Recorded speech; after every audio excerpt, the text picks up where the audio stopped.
Hey everybody, welcome back to Tech Odyssey. So today I'm here with a review and an installation guide of the Whitestone Dome Glass screen protector for the Samsung Galaxy S20 Ultra. This is the same thing for the S20 and the S20 Plus. So this is probably one of the most intimidating screen protectors that you can pick up out on the market. It's got all sorts of stuff in here. It's got a tray, it's got liquid, it's got a UV curing light, all sorts of things. And in this video, I'm going to show you how to do it step by step. And I've learned, because I've tried this on 3 different phones before, or 2 different phones, there's a lot of trial and error in this. So I'm hoping that in making this video and showing you step by step what to do in easy, synchronized steps, that you can avoid some of the pitfalls that a lot of people run into, or would make them not want to get this in the first place, because it actually is a really good screen protector. It's just that there's a lot that goes into it, and it takes some time and some tedious precision. So let's go ahead and dive in and take a look at the Whitestone Dome Glass and get into the installation so you can see it by the numbers. Now, before we get into that though, I do want to say if this is your first time stopping by the channel, I appreciate you being here. If you enjoyed the video, please hit the like and the subscribe button and the little notification bell if you want updates on the latest and greatest. Now, let's get to installing the screen protector.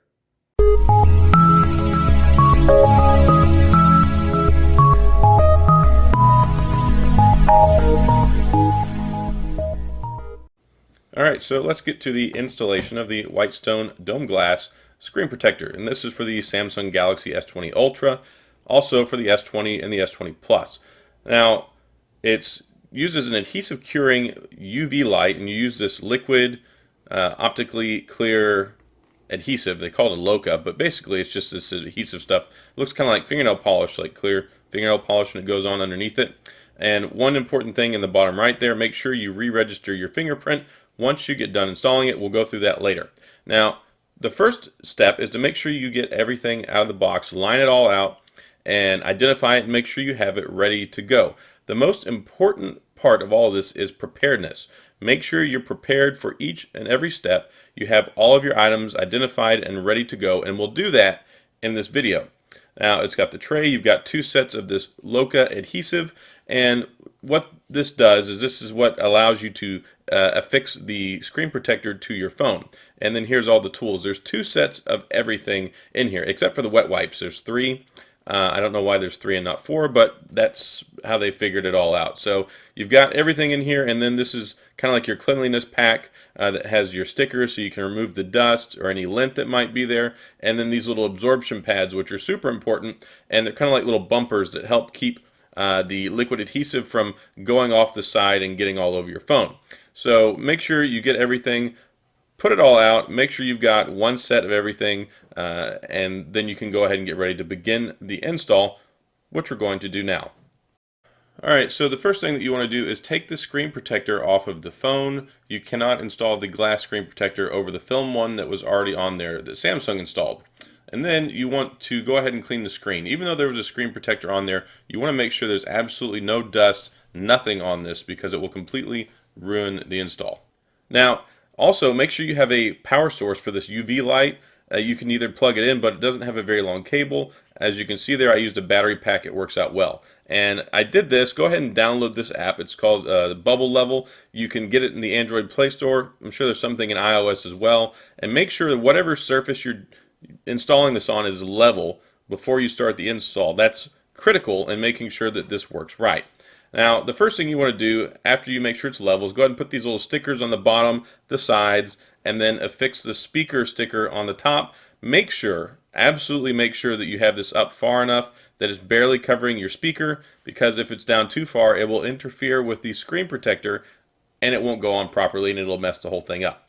So once you do that, go ahead and put the top part of the tray on, and then you'll put those little bumpers on the sides like we talked about. This will prevent any adhesive that rolls over outside of the screen protector from getting onto your phone, but just in case, of course, we have those stickers already on there and you're good to go. And the stuff wipes off with the alcohol prep pads, no big deal. Now once you put those little bumpers in, go ahead and do a cursory clean of the screen here. You want to make sure that the screens are already clean before you start this process, but make sure, use all that stuff, the wet wipe, clean it, and then go over it and make sure there's no lint or any fuzz or any of that stuff. Then you can put the bridge on. Now there's 2 little notches on the sides, and you can see here where the bridge goes in, and this is the little arch that goes over the screen where you put that little tube that has the liquid adhesive in it, which allows it to drop and form that puddle on the screen. Now there's another angle, and here is where you put the little pull tab in. Now this goes in the top there, and you're going to have that sitting there because that's going to keep the screen protector up off of the screen. That's absolutely important because when you get ready, you have to pull that tab out and it drops the screen protector into place so that everything works out the way it's supposed to. Now I actually got this light idea from Gravex. I'll have a link in the drop down. You can check out his installation guide. He's the master at this stuff. But use that light on another phone or a flashlight or even the UV light that you have so you can see. It's the best way to find if there's any extra lint or stuff that's still on the screen. Go ahead and get it off. Now this is a guide. Now this guide right here is weighted, and it helps apply pressure to the screen protector to spread out the adhesive, but also that little circle there is what lets you know where you need to line it up to drop the screen protector into place. Now we'll go ahead and put the adhesive on, unscrew the red part, leave the black cap on there. You can see because it's vacuum sealed, the liquid screen protector is not coming out onto the screen. So you're good. Now once that's in place, go ahead and take the film off your screen protector. We're not going to put it on yet, just set it off to the side so that it's ready to go. You want this ready for when it's time to put it on. It goes back to the preparedness that I talked about. Now go ahead and, again, there's the guide, put that off to the side. You want to have your guide and your screen protector ready to go before we drop this adhesive. Now this is where it comes into play that we made sure that it was level, because we're going to drop the adhesive and it should stay put in a nice contained little circle on the screen. It should not move. Now in the event that it starts to move, you want to make sure that you put that screen protector and the level on there like pretty much immediately to make sure that you can guide this in the right spot, because if it moves off to the side too far or if it rolls over out of the way, then you're pretty much going to mess up the whole install and have to start it all over again. So once it's settled, go ahead and take the bridge off with the tube, and then we can get ready to put the screen protector on. So as you can see, the bubble is not moving, and this is what you want. Now, time to put the screen protector on. It's not going to touch that bubble because it's propped up by the pull tab here. Make sure that the edges of the screen protector are down there touching the tray and not underneath it. And then we'll go ahead and put this guide on. Now you can see there's that circle. That's where we want to try and line that blob of adhesive up. We're going to do that by applying pressure on the bottom part of the tray, which is going to allow it to slide. Now you can control it a little bit. You want to try and angle it. You'll see here I shift it over to the side to make sure it gets into the right spot. It doesn't have to be 100% perfect, but you want to get it as close as possible. Once it gets there, go ahead and pull that pull tab, and then it'll push down. That weight of that guide is going to help spread everything out, and this takes up to about a minute, maybe even 2 minutes, and then you'll see all the adhesive has spread out across the entire screen, which is what you want. Now this is the time that you want to go ahead and examine it, make sure everything's good. If there's any fuzz or bubbles or it didn't work out right, you want to take it off, clean it off and start over again, or you want to zap it with the UV light, dry it out, and then start over again. But if everything's good, you want to go ahead and hit it with the UV light. Now it says to do it 15 seconds on the top and 15 seconds on the bottom. We're going to do about 15 seconds on the top, the middle, and the bottom, just to make sure that everything's good. We don't, just to make sure we're good. Once we go ahead and hit all three areas for the 15 seconds, then we're going to take everything off. We're going to take those stickers off the phone right here. You can see we'll take the protective one off the side, off the bottom, and we can take the one off of the speaker port and make sure that everything looks good. And once we get these stickers off, you want to go ahead and get the wet wipe, and we're going to wipe down the edges. Now there shouldn't really be a whole lot of adhesive that leaked over to the sides, but in case there did, this is your opportunity to wipe it off before it gets dried on there, and it makes it a little bit more difficult to get off, but still it's not too bad. So go ahead and finish wiping off the screen and the edges and getting that extra adhesive off of there, and then go ahead and do your final pass with the UV light. Now it says to go ahead and do it for 60 seconds on the top and on the bottom, but just like we did our initial pass, top, middle, bottom, we're going to do the same thing here. No sense in shortchanging yourself, and then you're good to go. And I went ahead and put a case on here too, so you can see that there's an adequate amount of gap between the top, the bottom, the sides. It's case friendly, and the install went perfect. So hopefully you got the same outcome in your installation as I did here, but it worked out well.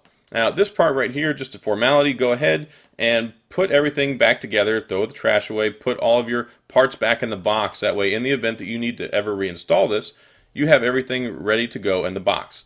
Now, the last thing, and I talked about this in the beginning, we need to delete your original fingerprint that's on there and re-register it.